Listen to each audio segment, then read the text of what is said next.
최근에 그 고성능 자석을 가지고 강가에 가서 이 사람들이 많이 다니는 그런 길목에다가 던져요. 그러면 거기서 아주 짭짤한 수입이 있습니다. 물론 뭐 금이나 은 같은 것은 달라붙지 않지만 어떤 경우 스마트폰도 달라붙어요. 요즘 최신 스마트폰은 이제 방수 기능이 돼서 또 그냥 갖다 쓸 수 있는데, 하여튼 어쨌거나 그렇게 해서 이렇게 저렇게 보석을 찾는 분들이 많습니다. 잃어버린 핸드폰, 또 시계, 각종 브로치 이런저런 걸 건져내서 그걸 다 이렇게 비춰보면서 좋아를 해요. 또 해수욕장 근처 거기 가서 음파 탐지기 있어요. 음파 탐지기 다 귀에다 이렇게 대고 쫙 하면 무슨 새붙이만 있으면 삐삐삐 하니까 거기에 동전이 나와요. 500원짜리, 100원짜리, 10원짜리 동전이 나오는데, 때로는 거기서 금반지도 주워요. 아주 짭조름합니다. 그래서 얼마 전에 우리 김선혜 사모가 여보 저거 하나 사가지고 우리도 한번 있을만한데 한번 가봅시다. 저도 한번 있으면 그거 한번 사서 제가 꼭 가서 파보고 싶은 데가 한 군데가 있어요. 차현진 한국은행 인재개발 원장이 들려주는 금 이야기입니다. 한국전쟁 발발 직후에 한국은행에 금괴했던 금 일부가 북한군 수중으로 넘어가게 됐어요. 그래서 그것이 그동안 이렇게 이 구전으로 전해지다가 이제 차현진 국민은행 인재개발 원장이 그 이야기를 한 겁니다. 2012년 6월에 그것이 뉴스거리가 되면서, 자 그때 당시 이제 인천 상륙 작전이 펼쳐지면서 퇴각하던 그 인민군들이 동화사 대웅전 뒤에다가 금과 은을 묻었다 하는 겁니다. 그 이야기를 들은 북한군 아들이 탈북을 했어요. 그 금 찾으려고. 그리고 그 절을 찾아간 겁니다. 그 절을 찾아가서 그 대웅전 뒤를 파겠습니다 했는데 누가 거길 파괴합니까?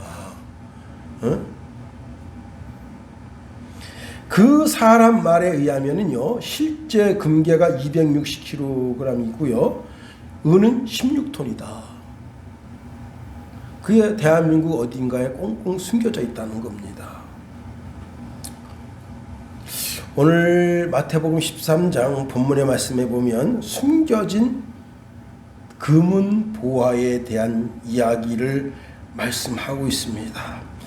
예수님께서는 이제 마태복음 13장에서 수많은 비유를 말씀하시는데, 씨 뿌리는 비유, 곡식과 가라지의 비유, 겨자씨 비유, 누룩에 관한 비유, 여기까지는 모든 사람이 다 비유를 듣게 하셨어요. 그리고 모든 사람을 다 보낸 뒤에 예수님과 제자들이 한 집에 들어갔을 때에 제자들이 그 알곡과 가라지에 대한 비유를 해석해 주세요 하시면서, 이제 그 비유를 말씀하시면서 그 비유를 풀이해서 해석해 주시면서 다시 세 가지 비유를 더 말씀하셨는데, 밭에 감추인 보화의 비유, 좋은 진주를 구하는 장사의 비유, 각종 물고기를 모으는 그물의 비유를 말씀하셨습니다. 그 중에 오늘은 밭에 감추인 보화의 비유에 대한 이야기예요. 이것은 그 당시에 실제 일어났던 사건일 수가 있습니다. 당시 이제 이스라엘은 주변 국가로부터 계속 공격을 받아요. 전쟁이 일어나는 겁니다. 이스라엘 주변에는 아주 전쟁을 좋아하는 나라가 많이 있는데, 블레셋, 아말렉, 애굽, 아수르, 암몬, 모압, 페르시아, 다 전쟁을 좋아하는 나라들이에요. 자, 전쟁이 나면 그동안 한 20-30년 모아놨던 돈, 그게 이제 보통 은이거든요. 은으로 세겔 그러는데, 그 돈, 그 다음에 금, 그 다음에 각종 이제 보석들. 자, 이걸 이게 많아서 어디 가져갈 수가 없어요. 그래서 이 부자가 항아리에다 가득가득 담아가지고 사람들이 그렇게 귀하게 보지 않는 산기슭 밭, 조그만 밭에다가 그 항아리를 파고 거기 항아리에다 보석을 잔뜩 집어넣고 묻어요. 그리고 이제 전쟁 피난을 가는 겁니다. 자, 피난을 가서 거기 어느 한 지역에 있다가 거기서 전쟁이 끝나서 다시 돌아오면 좋은데 거기서 피난 가서 죽어요. 그리고 자기 아들한테 이야기했죠. 예, 아들아, 거기 있잖아. 윗마을 거기 허들에 한 논 있지. 그 논 끝장마리에 거기에 항아리가 하나 묻혀 있고 보석 들어있다. 전쟁 끝나거들랑 너 있지. 가족 식수들을 데리고 가서 옛날 집을 되찾고 그리고 항아리를 찾아서 거기서 금은보화를 꺼내라. 이렇게 유언을 합니다. 그런데 문제는 뭐냐면 이 아들까지 죽었어. 그런 일이 비일비재하니까 결국은 이 밭이 1년, 2년, 10년, 20년 그리고 50년, 100년이 지나요. 그래서 밭 주인이 여러 번 바뀌게 됩니다. 그 밭은 돌짝밭이고 사람들이 귀하게 보지 않는 밭이에요. 그런데 이제 새로 그 큰 덩치를 사면서 그 밭도 곁들여서 산 한 부자. 그 부자는 그 밭을 귀하게 여기지 않아요. 그냥 그까짓 거 있으나 마나 한 밭이지 뭐 돌짝밭 그거 뭐 관심이나 두나. 그런데 동네 한 모습이 와서 주인님 왜 그러는가? 그 돌짝밭 저한테 주시면 제가 돌 잘 골라내고 곡식 좀 심어 보겠습니다. 그거 뭐 도지도 안 나올 텐데 자네 그거 괜히 헛고생할 텐데 그래도 그 밭 주세요. 제가 거기다가 옥수수도 심고 콩도 심고 그렇게 해서 한 해 동안 한번 경작을 해보랍니다. 그 자네 도지 30% 뛰는 건 알지? 복식이 안 됐다고 해서 30%를 안 뛰는 건 아니야. 그래서 30% 도지 내고 하려면 하고 그렇지 않으려면 손도 대지 말게. 제가 30% 드리죠.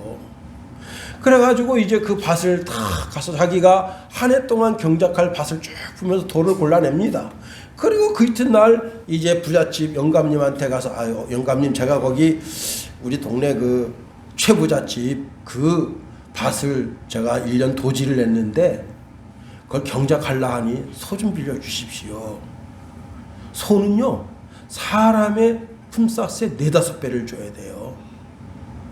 그렇게 해서 소 한 마리를 빌려서 거기다 경을 걸어서 밭을 갑니다. 이랴 마마 하면서 이랴 의자 오늘 빨리 밭을 갈자 허랴 하고 다 가는데 한참 갈다가 그 돌짝밭이니까 돌을 아무리 많이 골라내도 돌이 지천이에요. 근데 이 버섯이 싹 지나가면서 돌을 긁는 소리가 있어요. 쓱 할 때 그 버섯이 비껴가고 그러는데 어느 한 지역에 쓱 하는데 스크럭 하는 소리가 나는데 그 안에 이게 돌 부딪히는 소리하고 공기가 있어서 부딪히는 소리가 들려요.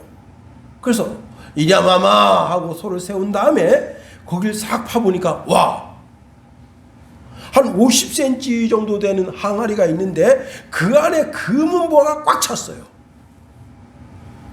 그래서 이것을 가만 묻어뒀습니다. 왜냐하면 이 밭 주인 그 항아리에 있는 금은보화는 밭 주인의 것이 되는 거예요. 그 밭을 사면 내 것이 돼. 그런데 지금 그 금은보화를 거기서 꺼내면 원래 최부잣집 것이 되는 거예요. 그 밭을 사야 돼. 이 사람이 돌아와가지고는 자기 집에 있는 모든 걸 다 팔아요. 결혼반지, 여보, 당신 그 다이아분 결혼반지 그거 내놔. 그 애들 뭐 용돈 준 거 싹, 그 집에 돈 될 만한 거 싹 걷어요. 겨우 그 밭 살 만한 돈을 만듭니다. 그리고는 그 즉시 주인을 쫓아가요. 주인님, 최부자 어르신, 왜 그러는가? 그 밭이요, 그거 얼마죠? 그 밭이 아무리 그래도 말이야, 최소한 500만 원은 줘야지. 그거 좀 깎아주시면 제가 사겠습니다. 최부자가 가만히 생각해, 이거 봐라. 그 별것도 안 되는 밭을 산다 그러네. 더 부를 걸. 그 좀 한 100만 원 깎아주시면 안 되겠습니까? 제가 지금 그 밭 이거 하다 보니까 그 욕심이 생기네요. 이 사람아, 그 500만 원 내야지. 그냥은 안 돼. 그 한 400만 원에 주십시오. 좀 다른 요즘 밭값이 아무리 올랐어도 그 정도면 될 것 같습니다. 안 돼. 주인님 이거 주십시오. 이 사람 참 안 된다는데도 제가 성금 드리고 갑니다. 그래서 그 자리에서 300만 원 탁 놓고 갑니다. 사람이 돈 보면 봐라. 이거 살 때는 100만 원에 샀는데 400만 원에 팔게 생겼네. 회심의 미소를 싹 지면서 내 자네라서 내가 사는 거야. 하고는 그 밭을 400에 팔았습니다. 그리고는 이제 군청에 가가지고 토지 토지 대장을 탁 해가지고 자기 이름 김용우 해서 딱 옮겼어요. 그런데 토지 대장이 나왔다고 해서 그날 가서 파면 안 돼요. 하루가 지나야 돼. 왜? 그날 문서가 체결된 것은 번복할 수가 있어. 하루가 지나야 돼. 그래서 새벽 12시 땡 12번 딱 칠 때 김서방이 벌떡 일어납니다. 여보 일어나. 왜 그래 여보. 일어나라니까. 왜? 삽 하나 들어. 자기는 꽃갱이 하나 듭니다. 이 마누라가 쫓아가면서 이 양반이 날 산에다 묻으려고 그러나. 아내들 잘해요. 남편한테 잘해. 나를 산에다 묻으려고 그러나. 그런데 저기 싱글벙글 웃는 거 봐서 저게 아닌데. 여보 왜 그래? 잔소리 말고 쫓아와. 그리고는 지게를 치고 그 갱이를 탁 하고는 마누라는 삽 하나 들고 가는데 그냥 그 비싸게 주고 산 그 밭으로 갑니다. 그 밭머리에서 꽃갱이 좀 가져가. 가는데 항아리가 나와요. 여보 이거 뭐야? 가만히 있어. 찍소리도 되지만 가만히 있어. 항아리에 싹 끌어오면서 달빛에 여보 이거 좀 잠깐 봐봐. 와, 그 안에 그냥 금은 다이아몬드 그냥 옥 잔뜩 들었어. 내가 이거 살라고 내가 당신 말이야 결혼 반지 내놓으라 그런 거야. 그럼 나한테 미리 좀 얘기하지. 당신이 입이 싸가지고 내가 당신한테 얘기하지. 그러면 그날로 이 밭 우리한테 안 와. 그래서 내가 비밀로 한 거야. 여러분, 여기 교훈이 뭐예요?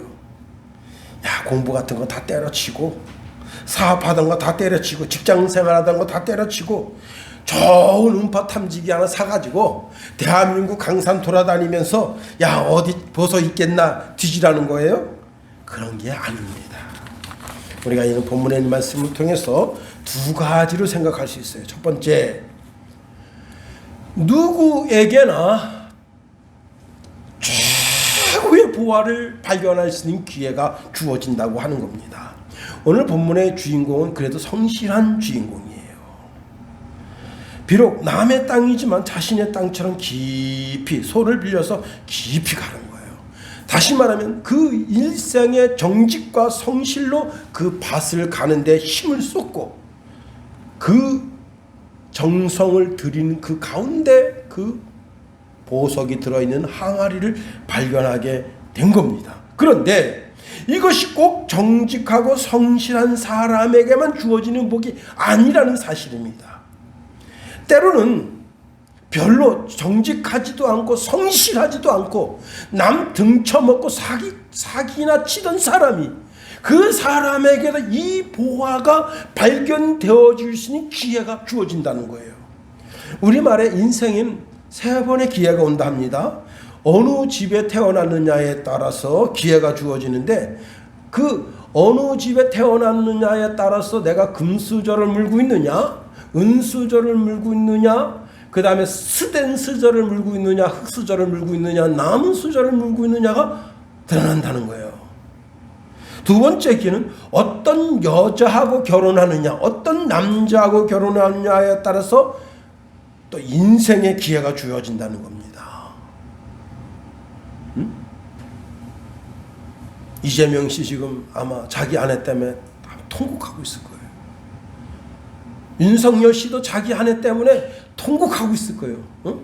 그놈의 뭐 대학 가는데 그냥 모터로 쓰잘도 없는 거 써가지고서는 입방에 오르게 내리고, 그 다음에 그냥 돈도 많은데 모터로 주식에 투자해가지고 말이야 입방에 오르려 내리고. 우리가 주식의 전문가가 아니고 그러니까, 우리가 경찰도 검찰도 아니니까 모르는 거지, 사실 거기에 비리가 있는지 어떻게 합니까? 아니 땡굴뚝에 무슨 연기 나겠냐고. 그게 뭔가 문제가 있으니까 자꾸 뉴스에 오르락 내리락 하는 거지. 자, 세 번째는 자녀를 통해서 기회가 주어진다는 겁니다. 자녀가 똑똑해요. 우리 김사원이처럼 그냥 천재머리를 가지고 있어. 그냥 박식하고 똑똑하고.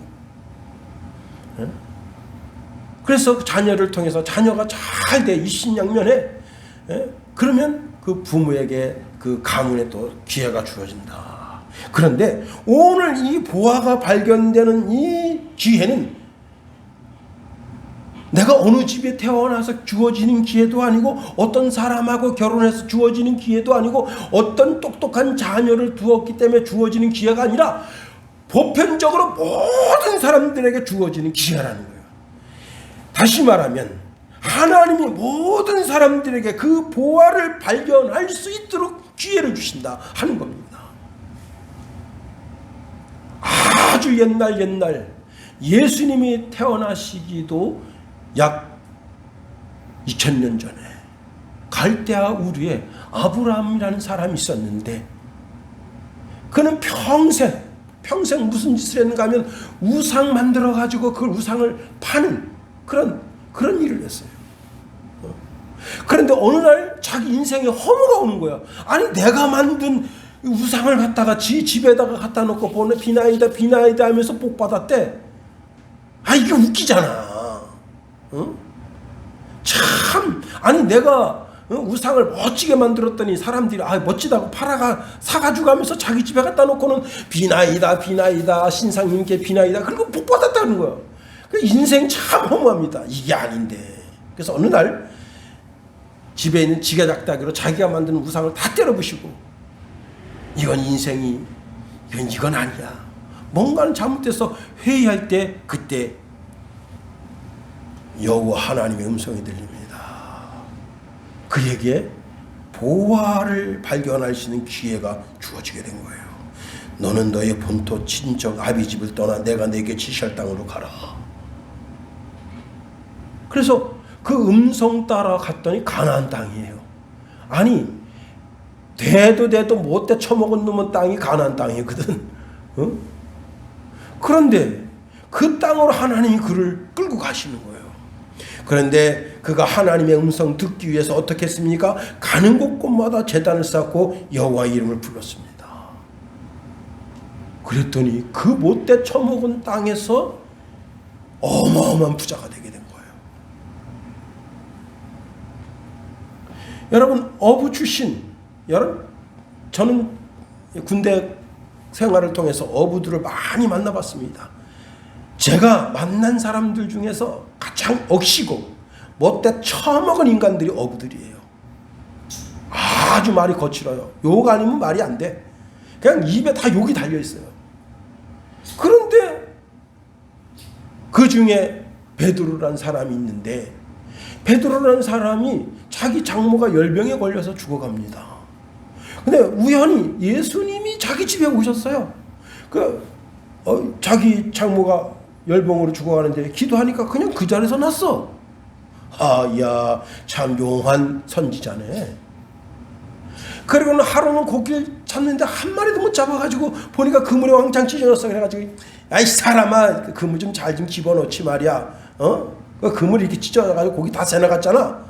막 서로 막 흑신각신하는데 예수님이 그 배에 오르시, 그리고 말씀을 쭉 증거하시더니 깊은 데로 가서 그물을 내리라. 이분이 랍비란 말이에요. 랍비 말을 안 들으면 어떻게 되느냐? 돌에 맞아 죽어. 할 수 없이 아휴, 밤새 우리가 고생했지만 야 또 고생하게 생겼구나. 그리고는 깊은 데로 가서 그물을 한 방에 내렸는데 자기 배 요한과 야고보 배까지 다 채울 정도로 고기가 많이 잡힌 거예요. 깜짝 놀랐어. 아, 이 사람이 보통 사람이 아니구나. 그래서 그 물고기가 퍼덕퍼덕 되는 그 위에 엎드려서 그분을 바라봅니다. 주여, 나를 떠나십시오. 나는 죄인이로소이다. 하니까 그분이 이제 너는 나를 따라와라. 내가 너로 사람 낚는 어부가 되게 하겠다 하고는 그 인생의 기회가 주어진 거예요. 다시 말하면 부활을 발견할 수 있는 기회가 주어진 거예요. 누가복음 14장 16절 이하에 보면 아주 큰 부자인 청년이 예수님께 왔습니다. 거기에 예수님께서 한 비유를 말씀하시는데 어떤 비유를 말씀하시는가 하면 자기 아들이 결혼을 하게 됐어요. 그래서 한 달 전에 초대장 막 해가지고 요즘 뭐 초대장이 사이버로 이제 SNS를 타고 옵니다. 뭐 카톡을 타고 오고 뭐 이메일 타고 오고 우리 이제 노예 같은 경우는 이제 단톡 그 SNS가 있는데 거기다 탁 올려서 누구누구 결혼합니다. 와서 축하해 주세요. 못 오시는 분들은 계좌번호가 여기 있으니 축하금 일로 보내시오. 하여튼 그렇게 하여튼 한 달 전에 다 청첩장을 보냅니다. 이건 왕의 아들이니까 왕의 아들이니까 그냥 허접하게 보내는 것이 아니라 금장으로 쫙 해가지고 다 한 달 전에 청첩장을 보냈어요. 그래도 그 동네 그 마을에 유력한 유지들, 땅 부자, 그 다음에 자동차 부자, 뭐 이런 분들, 사업하는 큰 부자들 이런 들한테 청첩장을 딱 보내니까 아 그럼 내가 꼭 가야지. 이제 결혼식 한 주 앞두고 다시 종들을 보냈습니다. 다음 주 토요일 날이 우리 임금님 아드님 왕자님 결혼식입니다. 오십시오. 그랬더니 뜻밖의 말을 합니다. 아 내가 말이야 이번에 롤스로이스 샀거든. 근데 그 말이야 배기량만큼 속도가 나는지 내가 한번 테스트를 해야 돼. 근데 그 내가 이번 주 토요일 날 잡혔네. 내가 돈은 보내지. 나 못 가. 또 한 사람 야 이번에 내가 말이야 제주도에다 땅을 샀단 말이야. 근데 내가 금요일 날 가가지고 그 자가용 비행기 타고 가서 좀 돌아보고 그러 와야 되거든. 근데 그날 못 가겠는데 내가 부주는 할게. 이구동성으로 그 도시의 유력한 자들이 다 손사래를 칩니다. 그 종들이 와서 임금님 왜 그러느냐. 그 사람 다 못 온다 하네요. 그러니까 임금님 화가 났습니다. 야 그러면 말이야 시장 바닥에 가서 그 시장 잡배들 있지. 그 사람들 전부 초대해서 채워라. 정돌의 시장에 갑니다. 막 시장 막 상인들 그런 사람들 뭐 시장 어귀에서 돈 뜨는 삐끼들 다 초대합니다. 이번에 우리 왕자님 결혼식인데 오십시오 다 초대해. 그래서 그 사람들이 내가 내 생에 이런 일이 생기나? 임금님 아드님의 생일인데 결혼식인데 내가 안 갈 수 있나? 그래서 다 꾸역꾸역 갔는데 반도 안 찼어. 임금님 화가 났습니다. 있잖아 이번에 그럴 것이 아니라 저 마적산에 가면 말이야 산적대가 한 500명 있다는데 그 애들도 다 초대해라. 그래서 주인이 종들을 보냅니다. 거기에 말이야 화천에 가면 말이야 화전민들이 있다던데 한 500명 있다는데 가서 초대해라. 그래서 이렇게 저렇게 해서 그 사람들을 그 잔치 자리에 채운다는 거예요. 다시 말하면 모든 사람에게 기회가 가도록. 마태복음 28장에 보면 예수님께서 11 제자에게 초대장을 온 천하 만민에게 뿌려라 말씀하십니다. 예수께서 나와 말씀하여 이르시되 하늘과 땅의 모든 권세를 내게 주셨으니 그러므로 너희는 가서 모든 민족을 all nation 모든 민족을 제자를 삼아 아버지와 아들과 성령의 이름으로 세례를 베풀고 내가 너희에게 분부한 모든 것을 가르쳐 지키게 하라.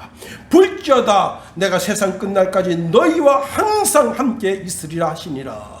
디모데전서 2장 4절에 보니까 하나님은 모든 사람이 구원을 받으며 진리를 아는데 이르기를 원하시느니라.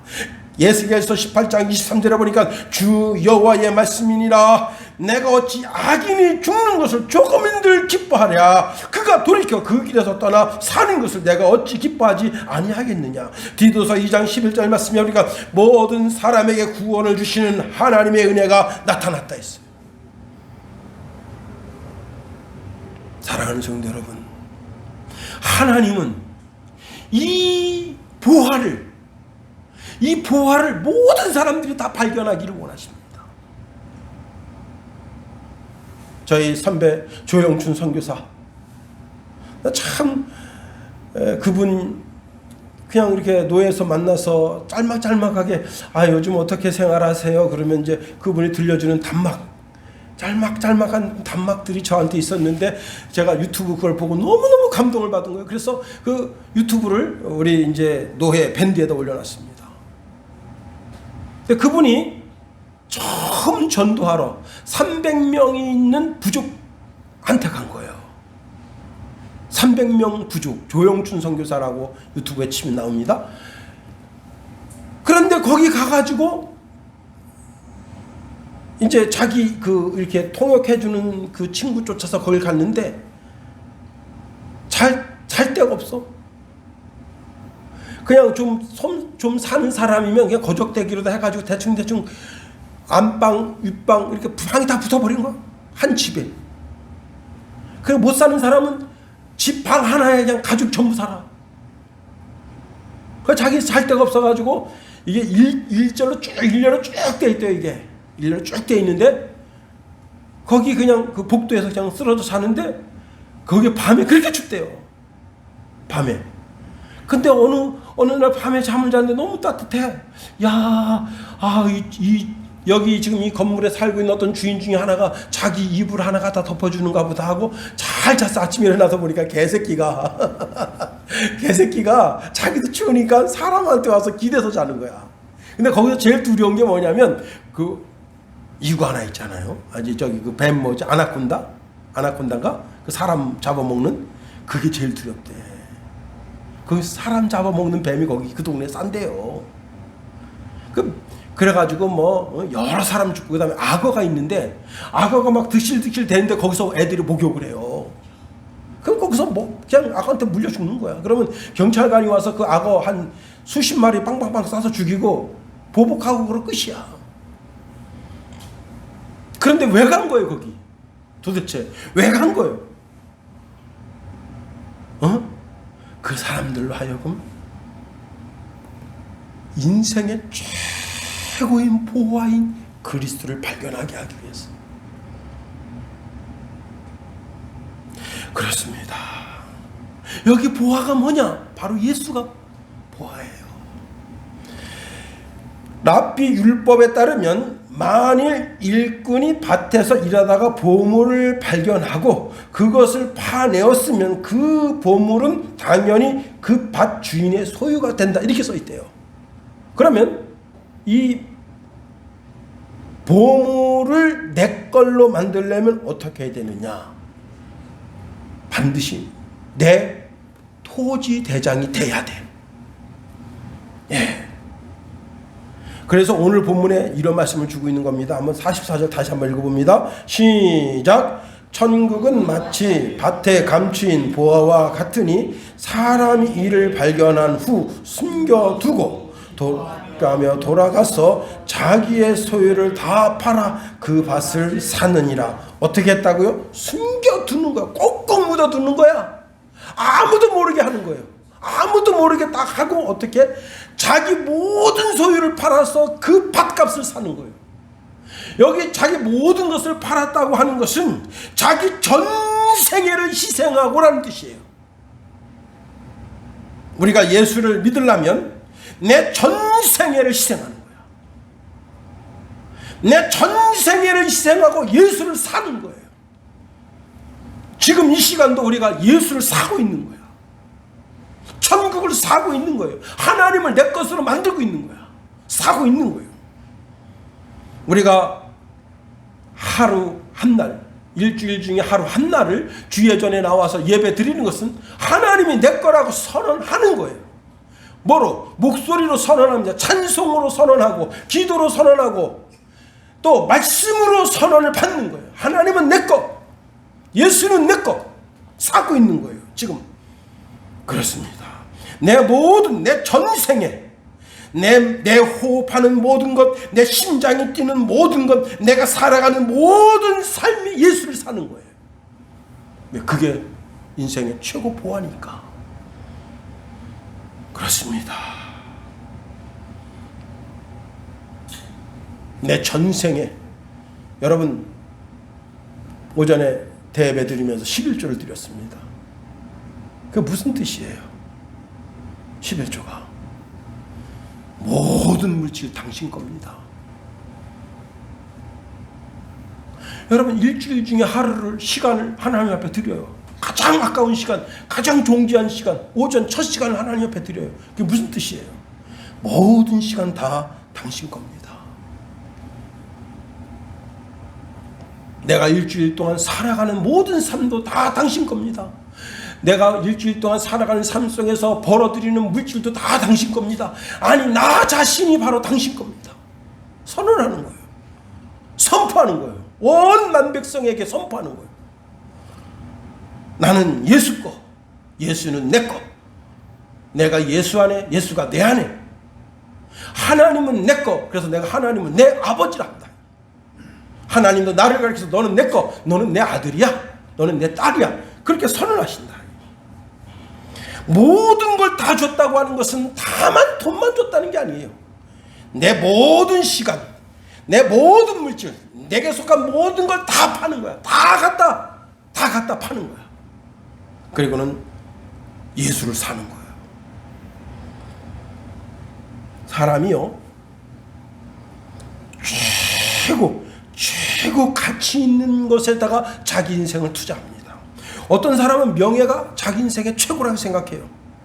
자기 명예에 흠집나면 아주 죽는 줄 알아. 제발 우리나라에 그런 사람들이 많아지기를 바랍니다. 응?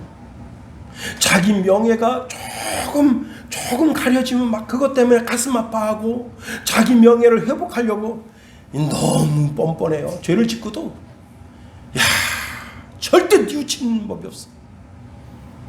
왜 대한민국 사람들이 이렇게 뻔뻔해졌나요? 어떤 사람은 권세가 자기 인생의 최고 가치입니다. 나는 그런 사람들이 많아지길 원합니다. 대한민국의 권세가 최고의 가치다. 그래서 그 권세를 누리기 위해서 정말 아침부터 저녁 늦은 시간까지. 춘천 사람들은요, 솔직히 일하는 것도 아니에요. 춘천 사람처럼 게을러 빠진 인간들도 없어. 왜? 서울은요, 새벽 3시부터 길이 막혀. 사장들, 회장들이 출근하냐고. 그래가지고 러시아어가 언제냐? 4시 반이면 끝나요. 그 다음에 샐러리맨들이 출근하는 거야. 응? 그때 일어나가지고 제가 그 세미나 갔다 오면서 길을 잘못 들어가지고 강남 대로로 들었어요. 와, 대한민국에 그래도 억소리 나가는 차가 수천 대가 있어. 수천 대가. 다 회장들이 타고 가는 차들이에요. 다 사업장으로 가는 차들이에요. 그리고 샐러리맨들은 뭐 타고 다닙니까? 전철, 버스. 그래도 좀 돈 있는 사람 자기 차 가요. 춘천 사람들, 나 춘천에 새벽에 뭐 어디 길이 막혔다는 얘기 들어본 적이 없어. 자기 권세를 누리기 위해서 새벽 막 3시에 일어나고 4시에 일어났어.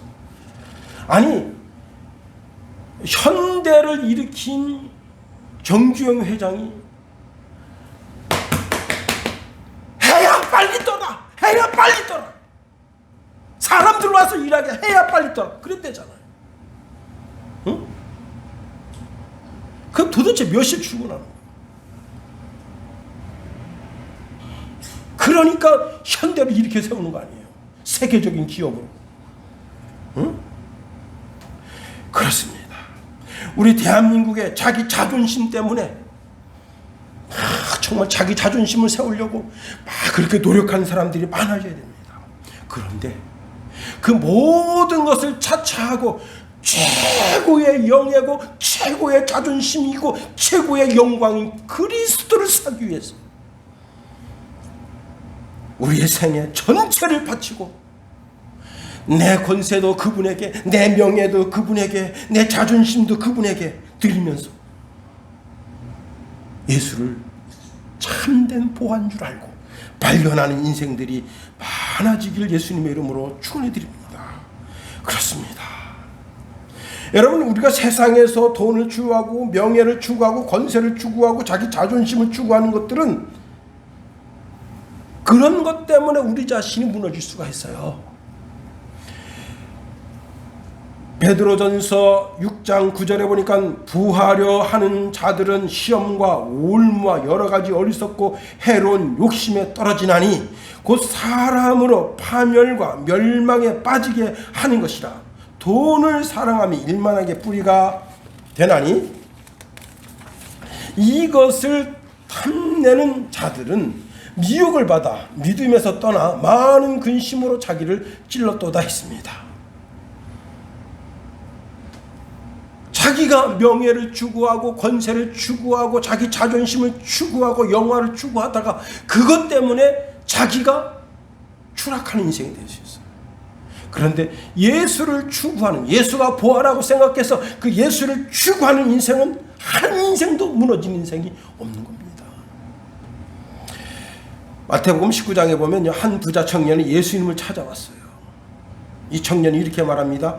선생님, 내가 무슨 선한 일을 하여야 영생을 얻겠습니까? 예수님께서 물으십니다. 어찌하여 선한 일을 내게 묻느냐? 선한 이는 오직 한 분이시니라. 내가 생명에 들어가려면 계명을 지키라. 이 청년이 물었어요. 어느 계명이 오니까? 살인하지 말라, 간음하지 말라, 도둑질하지 말라, 거짓 증언하지 말라, 내 부모를 공경하라, 내 이웃을 내 제하신과 같이 사랑하라 하신 것이니라. 이에 청년이 이제 자기가 좀 그래도 젊어서 이렇게 부를 누리게 되고 그 다음에 관직에 있어요. 그러니까 나 정도면 됐지 하고 이 청년이 자기 자신을 나타내려고 내가 이 모든 것을 다 지켰습니다. 그런데 뭐 부족한 게 있을까요? 예수님께서 이렇게 말씀하십니다. 내가 온전하고자 할진대 가서 내 소유를 팔아 가난한 자들에게 주라. 그리하면 하늘에서 보화가 내게 있으리라. 그리고 와서 나를 따르라. 보화를 팔아서, 자기 집에 있는 보화를 팔아서 가난한 자들에게 나눠줄 수는 있겠어. 그런데 예수님을 따를 수는 없겠어. 왜? 예수님이 보화가 아니니까.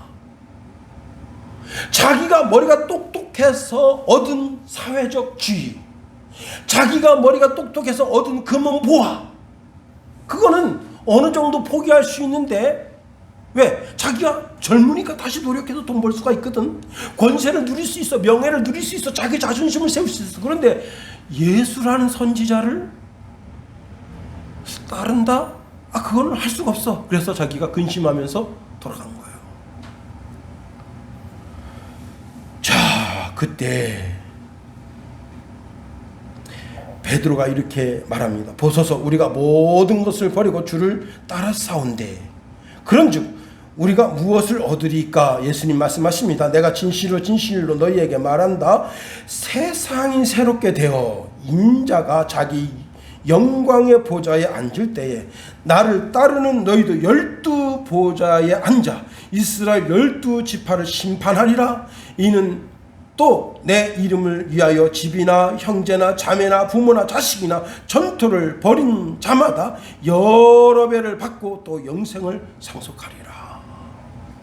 예수님, 우리가 예수님이 참 보호한 줄 알고 예수님을 따랐습니다.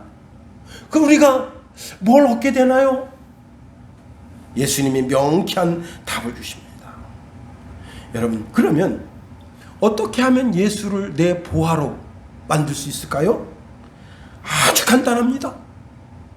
성경은 그렇게 복잡한 게 아니에요.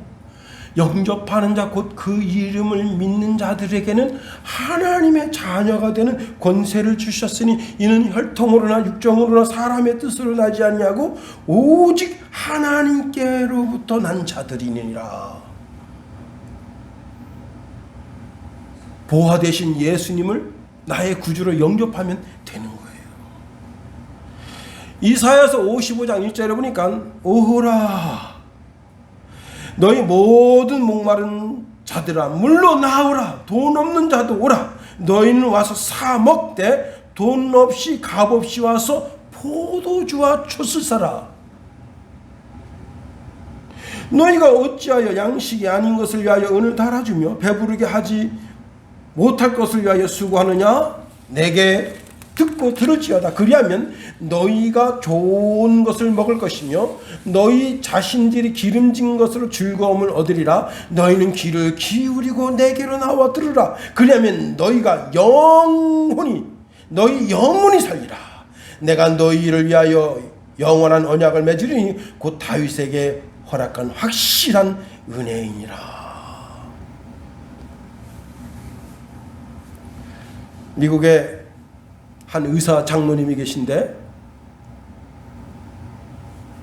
그 친구가 포틀랜드에 아주 유명한 재벌입니다. 암에 걸려서 전신에 암이 확 퍼져가지고 죽어가고 있어요.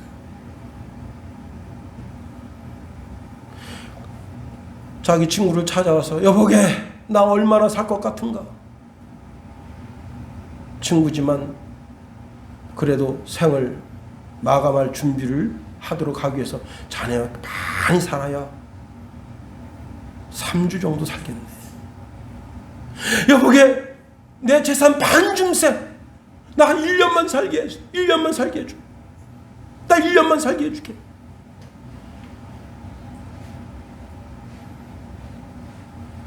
여러분 그까지 1년 사는 삶을 살려고 자기 재산의 반을 준대.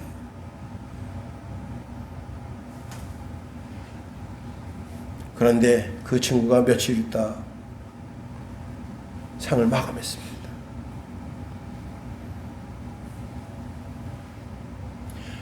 수많은 세월 동안 참 보화이신 그리스도를 발견할 수 있는 기회가 있었는데 그리스도가 자기 인생의 보화가 되지 못했어. 예수님이 마태복음 16장 26절에 사람이 만일 온 천하를 얻고도 제 목숨을 잃으면 무엇이 유익하리요? 사람이 무엇을 주고 제 목숨과 바꾸겠느냐? 여러분 꽃이 아무리 아름답게 펴도 열흘 있으면 지는 거예요. 인생은 다 그와 같아요. 그런데 우리 하나님 아버지께서 인생이 죄로 말미암아 그렇게 험하게 죽는 것을 안타까워하시면서 하나님이 세우지 말아야 할 법을 세우셨어요. 그 뭐냐면 누구든지 예수를 믿으면 영생하도록 하는 법을 세워버린 거예요.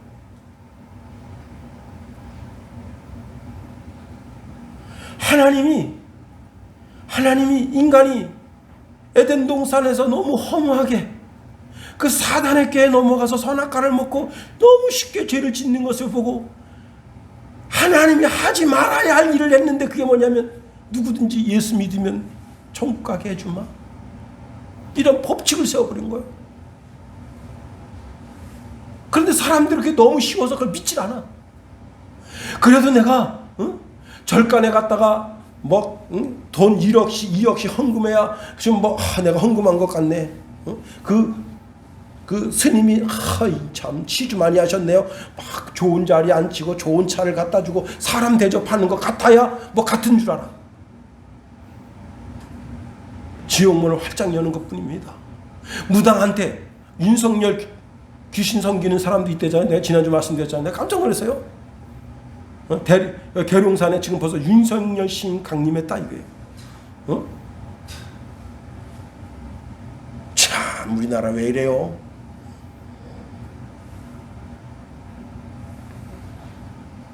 거기는 영생의 길이 없는 거예요. 참 보화이신 오신 예수를 발견하고 그분을 나의 구주로 영접하는 자, 그 사람에게 영생의 길을 열어주시고 영원히 살 수 있는 길을 열어주시고. 사랑하는 성도 여러분, 이 밭에 감추인 보화를 발견한 여러분과 저가 다 될 수 있게 되기를 예수님의 이름으로 축원해 드립니다. 기도하겠습니다. 하나님 감사합니다. 하나님, 감추어졌던 보화를 발견하고야만은 은혜와 은총이 우리 삶에 있게 하소서.